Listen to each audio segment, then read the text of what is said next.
मित्रांनो, तुम्हाला माहित आहे ना की तुम्ही आता एका पॉइंटिंग डिव्हाइसकडे बघताय. हा माऊस आहे. आपण कम्प्युटरशी संपर्क साधायला जी डिव्हाइसेस वापरतो त्यातील हे एक पॉइंटिंग डिव्हाइस आहे. पॉइंटिंग डिव्हाइस आपल्या शारीरिक हालचाली आणि हाताच्या खुणा समजून घेतात आणि त्यानुसार कम्प्युटरला उत्तर द्यायला सांगतात. सर्वात सामान्य आणि सर्वांना माहिती असलेले पॉइंटिंग डिव्हाइसेस म्हणजे माऊस. आता आपण या कम्प्युटरकडे बघू.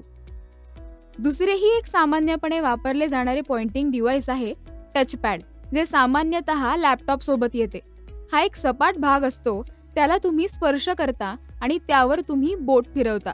आपल्या शारीरिक हालचाली आणि खुणा ओळखून त्यांच्याशी सुसंगत अशा डिजिटल कृती करण्यासाठी सिस्टीम युनिट बरोबर एक इंट्युटिव्ह इंटरफेस तयार करण्यासाठी याचे डिझाईन केले जाते.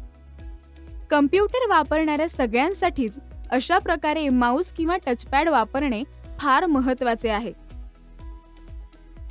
कम्प्युटरला काय करायचे आहे हे सांगणे यामुळे सोपे आणि जलद झाले आहे. चला, आता आपण हे ज्ञान थोडे योग्य ठिकाणी वापरून बघू. आता हे स्टेटमेंट बरोबर आहे की चूक हे सांगा. हा प्रश्न तुम्हाला तुमच्या MSCIT परीक्षेत विचारला जाऊ शकतो. तर प्रश्न आहे, पॉइंटिंग डिव्हाइसेस फिजिकल मूवमेंट्स किंवा जेस्चर स्वीकारून सिस्टीम युनिट्ससह इंट्युटिव्ह इंटरफेस प्रोव्हाइड करतात. बरोबर की चूक? जर तुमचं उत्तर बरोबर असेल तर तुम्ही योग्य निवड केली आहे. आपल्या शारीरिक हालचाली आणि खुणा ओळखून त्यांच्याशी सुसंगत अशा डिजिटल कृती करण्यासाठी सिस्टीम युनिट बरोबर एक इंट्युटिव्ह इंटरफेस तयार करण्यासाठी याचे डिझाईन केले जाते. या सर्व पॉइंटिंग डिव्हाइसेसचा वापर केल्याने कम्प्युटरचा वापर करणं सोपं झालंय. एखादी गोष्ट जशी आपण बोटाने खूण करून दाखवतो, यामुळे स्क्रीनवरची एखादी गोष्ट दाखवता येते.